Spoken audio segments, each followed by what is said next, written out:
Hi everyone, in this video tutorial I'm going to show you how to make these really cool paint drop burst effects in water.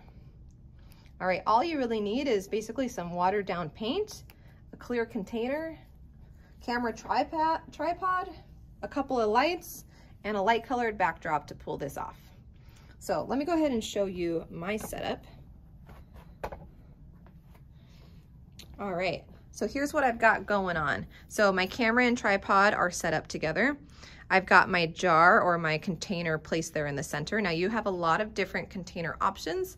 As long as it's clean and clear, no matter what size and shape it is, it'll work great.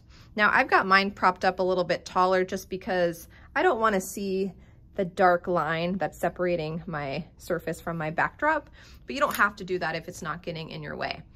You can also see though I have multiple fill lights as well as a light stick placed almost all the way around my object, one from the back, one from the side, and one from the front. And that's to really help to make sure that our ISO doesn't have to be set too high and we can keep our noise low. I've also placed one of the submersive lights actually inside of the jar. All right, now let's go ahead and set our camera settings.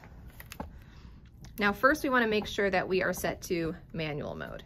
Once we set manual mode, we're gonna set our ISO.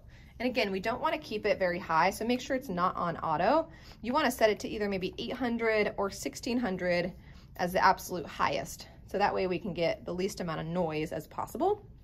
But in order to make sure that we have enough light, try to set your aperture as largely as you can. So the lower the number, the better. I'm using 5.6 because I'm a little bit zoomed in.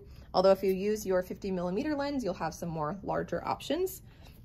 Your shutter speed shouldn't go below 1/250. So I've got mine set to 1/320.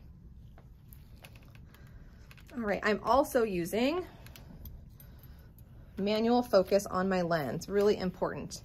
And actually that's what we're gonna do next is we're gonna make sure that we are focused inside of the water. So let's get set up here. Now I'm actually going to make my camera vertical because my jar or my container is taller. It just is going to fill the frame a little bit better that way, but you do that for whatever container you're using. Alrighty, now you can include the whole container or like what I'm doing here, I'm just including like most of it. I'm giving myself a large area in which I will be able to see the paint. All right, that looks pretty good. Now, you can just turn your focus ring to focus, but what's gonna happen is that it's going to focus on the actual jar, and we wanna focus inside of the jar where the paint is going to be. So we're gonna be using a metal ruler, and we're actually going to put that ruler inside of the container. All right, because it's inside of the container, once we have that focused, the actual paint that we'll be putting into the container will also be in focus. So we're gonna be using our screen for the focus, meaning we're not gonna be using the viewfinder, and I'll show you why. So the first thing is you can use your cross keys. This is your area of focus here, that white box, and we can move it around to a particular area of the container, or like what I'm gonna do is just kind of the center so that it's focusing on the main part of the jar. I'm going to then magnify. Now I'm not zooming in, I'm just magnifying the image, that little area of focus that I just showed.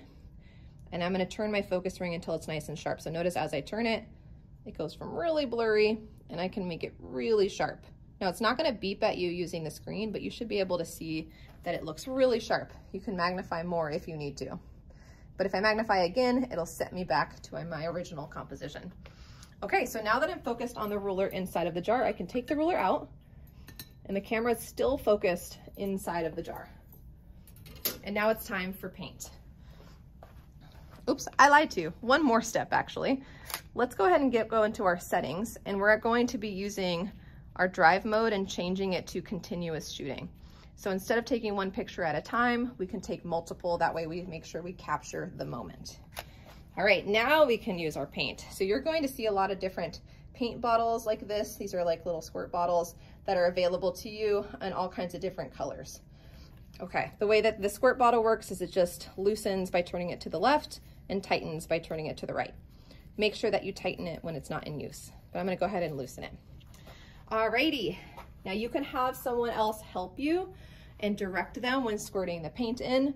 But as you can see here, I'm all alone and I can actually do this all by myself. So as long as you're set to continuous shooting and you've got your camera on a tripod, you should be good. So I just want to position myself to where, here, I'm gonna try to get it to where you can see what I'm doing.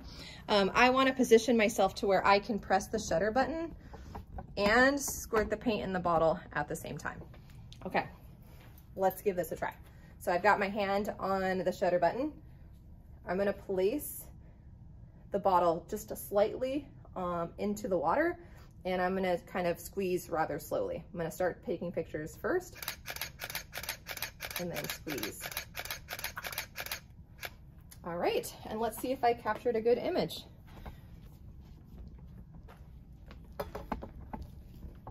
Let's look through.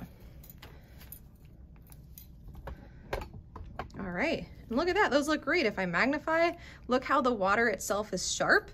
Now, the faster the shutter speed is, the better you're gonna be able to capture the motion. It is still gonna blur a little bit at 1/320, but that actually still looks wonderful. So you can see as I go through, look at all the different pictures I got. Ooh, that's a great one right there.